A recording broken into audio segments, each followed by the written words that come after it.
Hello everyone, and my name is Frozen Face. I'm Baseborn! Okay. Yeah. And we are once again outside Seath the Scaleless' lair. Scaleless gave me trouble for some reason. We ran past most of these little clam guys because now that we've actually activated the fight to Seath, the fog gate is there, and they won't follow you in. And we're gonna do, pretty much exactly what we did last time. Here to do. Except, hopefully this time, not be, destroyed when he only needs 2 swings left.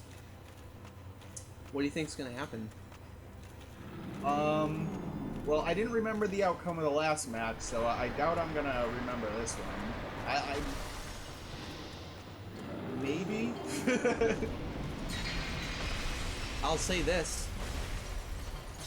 I'm much better at it this time. Well, already yeah, you've done a good chunk more damage. Yep. And I didn't buff.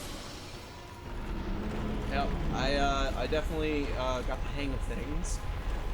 And, yeah. Yeah, I believe I told you to move away from him when he started doing his tail thing. Yeah, because I was trying to like dodge them and like get a hit in, and no, just trying to dodge them. It just doesn't.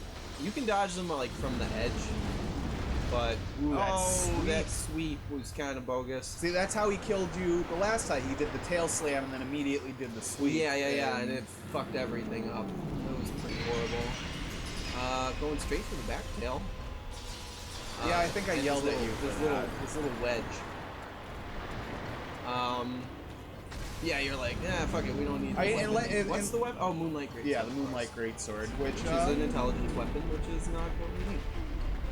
And you can convert it to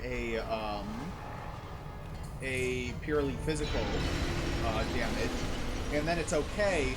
But what's really good about it is that when you left-hand it, it has a really, really good parry. That's really quick, and a lot of people don't really, yeah. I never really used the Moonlight Greatsword. I used it a little bit in 2, I never used it in 1. It's alright, it's cool. I like fighting against people who are using it, because it has kind of a fun moveset. Yeah. I won't lie, I get hit by the... Down to half health. Doing good. Doing very good. Yeah, a couple minutes in. I get hit by that little projectile thing it does more than I'd like to admit. I get hit by it if they combo it with something else, and I don't realize, like, I don't think, like, that's right. That's what I'm talking about. Like, that's usually when I get hit. Most of the time when they're using it, that's when they're doing it. And I can't believe I survived that. That was really close right there. And he's gonna do it again. I wonder if you stood like all the way up in his little crotch space. No, you get staggered and pushed back. Oh, that's unfortunate. I bet you it smells. I bet you that smells. Okay, yeah. You ever think about the way that Seath smells? Or just the places in Lordran, places in Drangleic? Like what they smell like? Question of the day. What do they smell like? What do you feel, what the first smell that would hit your nostrils when you entered Lodron or Drangleic? And it can't be death. It's gotta be... It can't be death. Well, here's the thing, like, you gotta specify an area, because every area is gonna smell different. Well, it's starting areas, so... Starting area, okay, so... would be Things Betwixt and the Undead Asylum, and, so what would you smell in the Undead Asylum? I mean... I know feel like the answer would be death. I know it probably would be death and decay. Dank and decay and shit, but I'd like it to be popcorn. I'd like... Popcorn. Like, if I could program a Dark Souls smell-o-vision, I'd make that area popcorn. Because you're gonna have so much devastation from the deaths, and especially if you're learning the game. The popcorn's, is just a nice, pleasant pick-me-up. It's not. This is not a pleasant place. Yeah, I know. That's why I want it. I mean, you need something to combat that unpleasantness. Like, I really highly doubt there's anything that smells good. Maybe, like, You don't think there are any good smells ever? There's no food. Right. Okay. Right. Food's a good smell. There's no... I've never seen flowers. I've seen flowers. Is there flowers? Maybe in a couple of random spots. And look! Oh! Oh! Yay! He's dead! See, I think we should go back to our smell conversation. No, That's I know. much more important. I know. I just That's much more important. But really, like, there's not many things that would be pleasant. I could imagine, like, maybe the Emerald Herald, like, maybe she's got some nice perfume, you know? Maybe. You know, maybe the ladies have some perfumes. Maybe some of the men have colognes. I don't know, I think, I feel like Hyde's Tower. What's his name? What's his name? The crestfallen warrior, the one that's always like mopey, like sad Keanu, like sitting on the side. I feel like he probably smells like Axe. Axe. Yeah, or like maybe like See, like a mall cologne. we were talking about locations. Now you're talking about people? And that's a whole other thing. We weren't just talking about locations. We're talking about Seath. like Hyde. We're talking about Seath. What would I mean? Hyde's Tower smells like smoke. No, it smells like the sea. It's surrounded by smoke in the sea.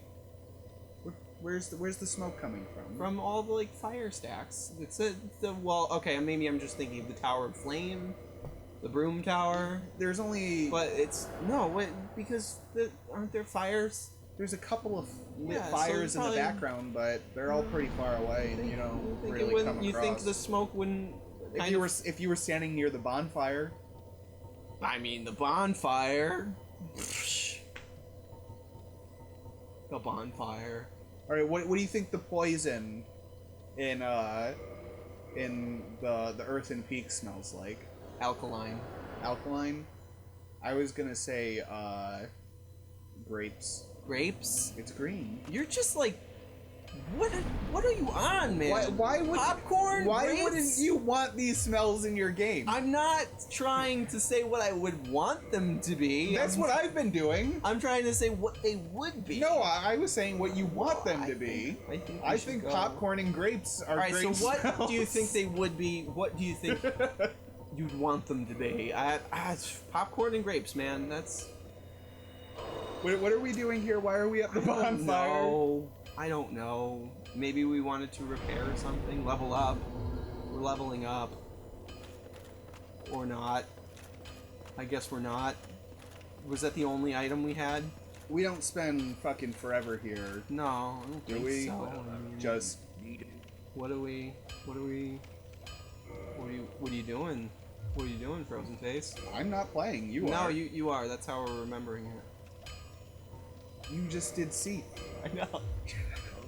And then I handed the controller to you because just I was for like, this part. Yeah, I was like, be boring for like 5 minutes. Oh. And you were like, I can do that. I'm good at that. Right? Remember? You don't remember that? I remember that. I don't. I remember that clearly. Recall. And now I've taken back over and we're heading towards Ulusile. Oh right, we needed to kill the golden golem. Right, the golden golem, and we gotta free the princess. What's that? Wait, Dusk? Yes. Dusk. Yes. Is she's a princess, right? Yes. Maybe. Right? Yes. Yes? Yes. We're going with it. Princess Dusk. Probably wrong. That's probably completely wrong. No, that's right. That's right. It's gotta be a thing. No. Even if it's not this thing, it's gotta be a thing. Just in this. Probably. So, I mean, I bet you that's a username. Princess Dusk. You think they're gonna allow you to warp between every bonfire in 3? I know they're gonna allow you to warp from the beginning, but I don't think they're gonna have. And what would you rather see? Would you rather it go back to every bonfire warp, or I don't know. I really don't. I would rather it go back to like most bonfires, but not necessarily every single one. I would like there to be areas that you can't just warp to, that you do have to grind your way through, but I don't want it to be the whole game. Because then it would just feel laborious. Because in Dark Souls 1, it's kind of laborious getting around. It's honestly, that is one of the biggest reasons that I prefer 2 over 1, just in terms of like multiplayer and PvP. It's not just the mechanics of it, but it's also the fact that I can like make a new build and not take 40 hours to do it. Like, really, it takes a really long time, unless you cheat, well, I guess. That's arguing something else, though. I mean, because if you're going to make a new build, you have to start over in Dark Souls 1. Right. And you have to start over in both Dark Souls, but... No, you don't. Soul Vessel.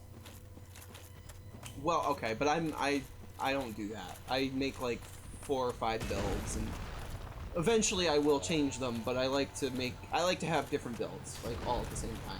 So it's like, if I get tired of playing with my Ultra Greatsword, I can switch over to my, like, spear build, instead of having to, like, completely reallocate points and hike up soul memory and all that. I like to just be able to swap characters. I feel you're in the minority there. Maybe I am. I don't know.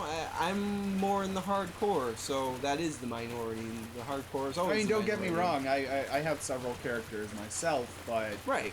I'll have one that's like dedicated to strength. Right. That's my point. But I'll still Soul Vessel if I want to change something about it. Well, yeah. If I want to change something about that individual character, I will.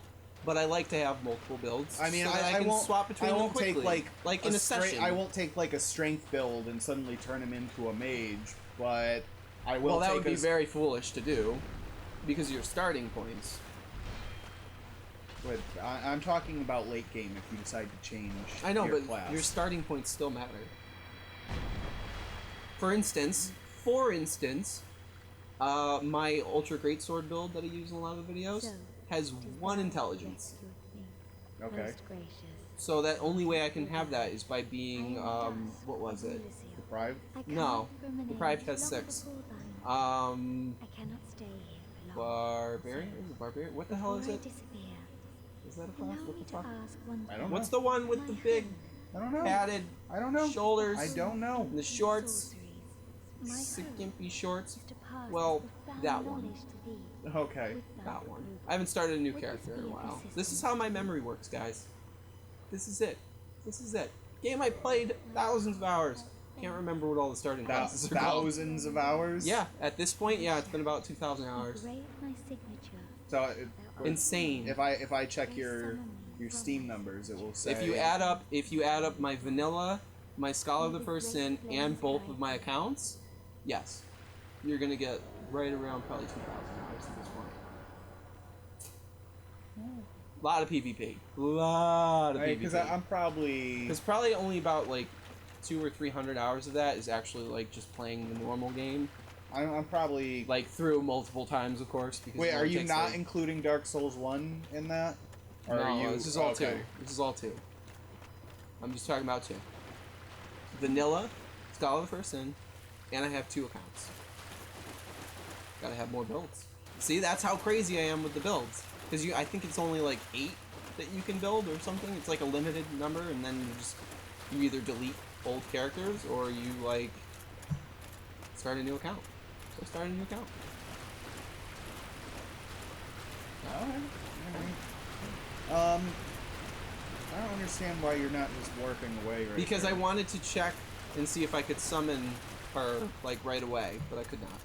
I'm also not human, so. Well, I mean, it wouldn't make sense anyways. I mean, you haven't rested at a bonfire. Things don't just change like that in Dark Souls. It's just a summon sign that pops up. It's not like she's not there. She's yeah, not no, I know, but there. name one other thing in the game that works that way. Where if you trigger something in the same area and then you don't have to rest or leave the area to trigger the next thing. Where? Solaire. When you talk to him the first time and he tells you to like look out for a sign, you can just go over there. The sign will be there. It's the same concept too, because she's basically saying, "Hey, you can summon me over there." Yeah. I guess. Boom, baby. Although, now I don't know what we're doing. Now I have no clue what we're doing. Where are we going? We are now going to Orlando. Because we used a bone of order, or not a bone of order. We're gonna. Yes. We need to kill this. Well, we don't need to kill her, but we do kill her. We want to because we want that Firekeeper soul. Yes, and then we're headed back into the Duke's archive to actually grab the broken pendant. Right. Will allow us to go into Ulasile. Exactly. I love how she like stands there and buffs, and you just kill her. This woman is a threat. Only 1,000 for that. I mean, look at how easy it was. Nah, should have done more. And it's absent. And now I actually have to run. Well, we had to go there anyway. Yeah, we had to go there anyway. We decided to do this. Yeah. Because that's literally the last time we're ever going to need that bonfire. Great. Yeah. Because you can use the Dark Moon. Yeah, the Dark Moon bonfire or which is actually chamber, the Princess Chamber. Yeah, but you can use that bonfire as well. The Princess Chamber one is kind of inconvenient at this point. I mean, what do you really have to go for in that area after? Nothing necessarily. It's just another way to get around Anor Londo. Yeah, I don't know. I guess it's just the other side of the blacksmith, I guess. Me? Yeah. See, I don't know. I think it's actually faster to go to the blacksmith from the Dark Moon because bonfire. you just rotate the stairs and then run up and go through the gate. And then you have to, like, fight a harpy. Two harpies. 2 harpies, okay. Yeah, that makes a difference. Right. Yeah, that makes a huge difference. You're right. Do I sit? Yes, yeah. If it fits, it sits. Really? Yes. Is that what the kids are saying nowadays? That's what the kids say nowadays. What, you've never heard that? No. If kitty fits, kitty sits? Oh, yeah, okay, I heard that. So if it fits, it sits. Same thing. No. It's the same thing, Frozen Face. It's missing a word. It's not the same thing. It is kitty changes to it. I mean, if kitty fits, it fits. You're taking away its cat. No! Well, it sounds like it applies to anything now instead of just kitty. Why does it have to be kitty? Fuck kitty. Wow. Are you saying that you, Baseborn, don't like cat videos? Think about how you answer this question, because your reputation on the internet may never recover. Oh, is that how that works? You know, you're right. There's a lot of people that like cat videos. Hell, I'm guilty of liking a few cat videos. Yeah? Normally it's something stupid. Yeah. Like, I saw this one of a cat trying to jump over a gate, and it got its legs caught, like, right on the hinge of its back legs, and it just kind of, like, flopped over it. It was hilarious. And then there was another video of this cat who was trying to jump up, but he was on, like, a slippery floor, so he just kept kind of twitching every single time. That's like, everybody likes those cat videos, though. I can't even say I don't like. I like watching things like that, stupid, like... Yeah, it's a time waster. It's a fail. It's a fail. You know, it's just a cat waiting for a video instead of a person. to compress, and wow, that didn't do anything. No, it didn't do a single thing. Oh, because you're directly behind him. That still appears behind him. I don't think it does. Not very much, but... I'm gonna die. Shit. You're not gonna die. Well, suspense, man. It looks like I'm gonna die. Well, not anymore, but it did for a moment there. And then I killed them both with one R2. A broken pendant. Broken pendant. And that brings us to our goals for this episode. Yeah. So, we're going to call this one here, and the next time we're going to transport into Ulasil and take on the Sanctuary Guardian. Hell yeah. But if you enjoyed this video, hit that like button. If you want to see more Dark Souls and tons of other content, hit that subscribe button. You do. But until next time, bye-bye. Bye.